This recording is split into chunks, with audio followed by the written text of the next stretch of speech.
Okay, what's going on, guys? In this video, I'm going to be taking you through 7 exercises that target the chest, shoulders, and triceps that you can put together into a complete push workout, or you can pick and choose the movements that you'd like to add to your own training split.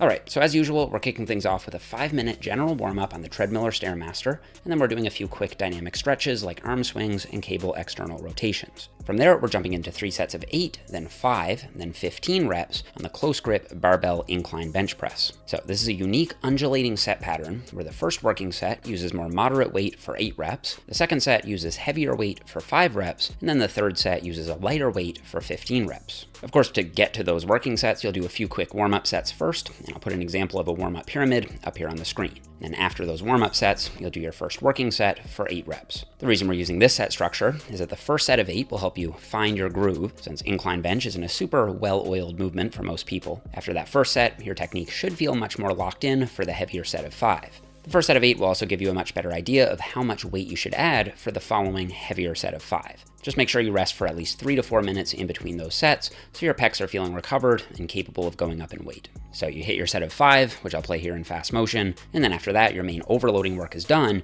So now for the third and final set, you can just get a pump and finish things off with some smooth mind-muscle connection work without needing to worry about the weight you're using. This isn't a set structure I'll use a whole lot, but I think it fits really well here.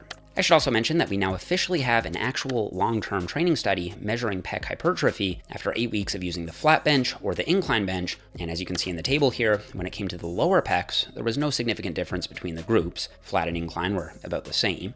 For the mid pecs, there was also no significant difference. Flat and incline were about the same, but when it came to the upper pecs, there was significantly more muscle growth in the incline bench group. So this implies that if your goal is to grow the upper pecs more, prioritizing incline pressing makes a lot of sense. Now, maybe you could take these results a step further and say that the incline bench is just a better chest builder overall, since it saw equal growth for the lower pecs and mid pecs and more growth for the upper pecs.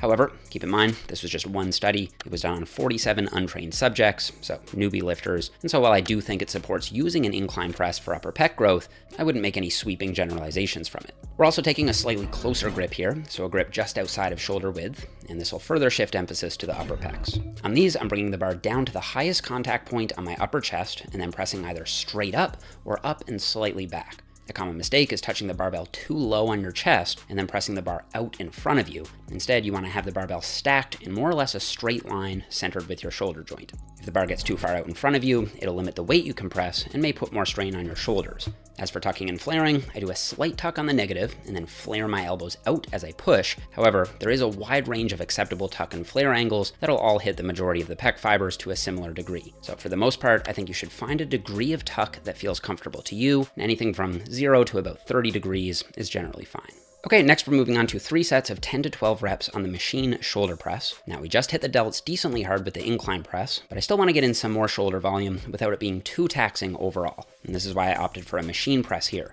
It just tends to be less fatiguing on the body as a whole. Machines are also nice because you can push the sets closer to failure without having to worry about dropping the weight and risking injury. Obviously, machines won't hit some of the smaller stabilizing muscles quite as well as free weights will, but as long as you're also including some free weight exercises, I think that concern about machines pretty much goes away anyway. Alright, so here you want to make sure that your arms are at least breaking parallel with the floor, and I personally like to go a bit below parallel. So to make sure you aren't cutting the range of motion short, set the seat high enough so that you can get a deep enough stretch. I'm also using a thumbless grip on these because I find it improves the mind-muscle connection with my delts, and you'll notice I'm using a constant tension approach here, not quite fully locking out at the top, and maintaining a smooth cadence of about 1 second up and 1 second down on each and every rep. I don't think there's anything particularly special about constant tension per se, I just find it helps me direct my attentional focus to my shoulders better. In general, I'll leave about 1 rep in the tank on the first 2 sets, so going to about an RPE of 9, but then I'll take the last set all the way to failure, meaning I'll go until I literally can't get the weight up on the last rep. Okay, after all that compound chest and shoulder work, we're moving on to our first tricep dominant movement of the day and doing 3 sets of 6 to 8 reps on the floor reset skull crusher. This is a much more strength-focused movement for the triceps, and I'm including this because on my other push day of the week, I do a more hypertrophy-focused, higher rep tricep movement on the cables. So today, I'm hitting them with heavier weight in a lower rep zone and with more emphasis on progressive overload. Here, we're mostly thinking about moving the weight. So pick a weight that's a bit heavier than what you'd normally go for on skull crushers and set up on the floor. You want to lift the weight up off the floor, reaching full or close to full elbow extension with the bar still behind your eye line, and then control the negative until at least halfway down. And then I personally let the weight more or less drop, kind of like I would on a deadlift, and then I let the weight come to a complete dead stop. You can even allow the weight to roll back a bit on the floor and then roll it back in to build some momentum, similar to how some powerlifters initiate a deadlift. Now, if you don't care about tricep strength at all, I would suggest resisting and controlling the negative all the way down to the floor from a pure hypertrophy standpoint. Again, we're putting much more emphasis on progressive overload here rather than the mind-muscle connection, so it's important that you track your weight in reps and aim to increase one or the other from week to week. And if you're new to using this more strength-focused technique on skull crushers, you should notice your tricep strength increase very quickly, and then you can apply that newfound strength to your usual technique on the conventional skull crusher once you return to it. Okay, after that, we're moving on to 3 sets of 10 to 12 reps on the bent over cable pec fly.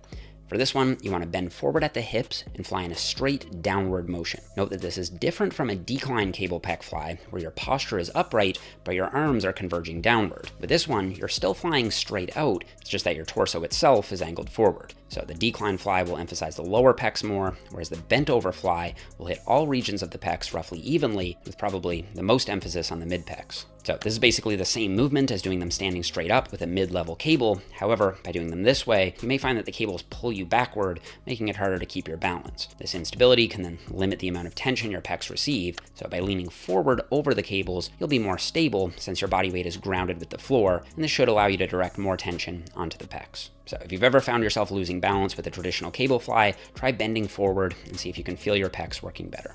All right, after that, we're moving on to a fun intensity technique for the side delts. So we're essentially doing 3 sets of 20 reps on the machine lateral raise, but we're splitting the reps up so that the first 5 reps are slow eccentrics, so a slow 5-second lowering phase. And then for the remaining 15 reps, we're using constant tension. So just a smooth 1 second up, 1 second down tempo with no pauses at the top or bottom. For those first 5 reps, the slow eccentrics should help you find your delts on the negative, and you should be able to zone in on feeling the side delt fibers pulling.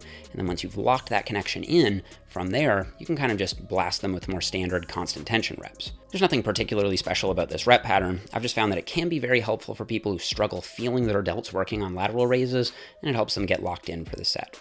Okay, after those, we're moving on to 2 sets of 15 to 20 reps on the plate front raise. So a little more shoulder work, as I do find the delts are one of those muscles that can tolerate quite a lot of volume. And from a bodybuilding standpoint, they're incredibly important for building an X-frame physique. Now, I should say that I'm normally not a big fan of front raises because the front delts already get a lot of work from any horizontal and vertical pressing, and the front delts tend to be overdeveloped relative to the side delts anyway.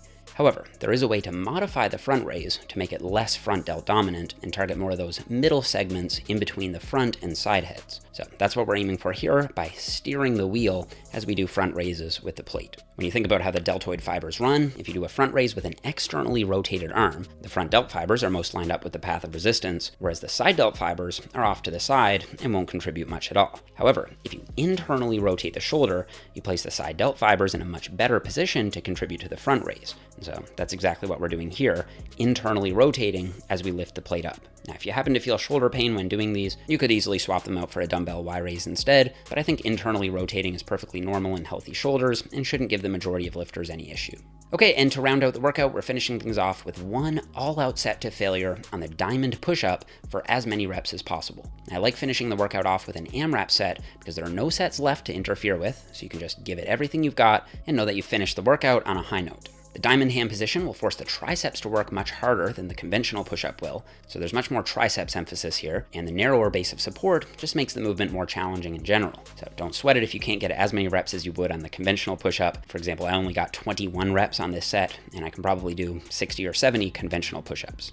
So they are pretty tough, especially when you control the tempo and don't allow yourself to free fall. Being able to keep your form locked in as you get all the way to failure is a useful skill, so we're trying to work on that with this set. And that's a wrap for the workout. Again, this push day is meant to complement our other push day of the week, which I'll put a link to in the description box below in case you missed that video. So if it seems like something is missing in this workout, it's most likely taken care of on my other push day. And if you guys would like to have the full 12 weeks of push-pull legs workouts all in one place, you can pick up my ultimate push-pull legs hypertrophy system over on Jeff TheNipper.com. The program has 3 distinct phases that are designed to build on one another. Phase 1 includes the workouts that I'm doing here on the channel that last for the first 6 weeks of the program. Phase 2 is completely unique, different exercises, different rep ranges, set volumes, etc. And it uses a much lower volume, higher intensity approach, and that phase lasts for 4 weeks. And then phase 3 is a fun mini phase where we do a lot of super high rep sets and flood the muscle with a ton of volume, and that lasts for 2 weeks. And then at the end, there's a full deload week, so you can run back through the program again for as long as you're continuing to make progress. The program also comes with a full ebook explaining all the methods used, an Excel spreadsheet, a library full of exercise demos from me, coaching cues for every exercise, and a bunch more.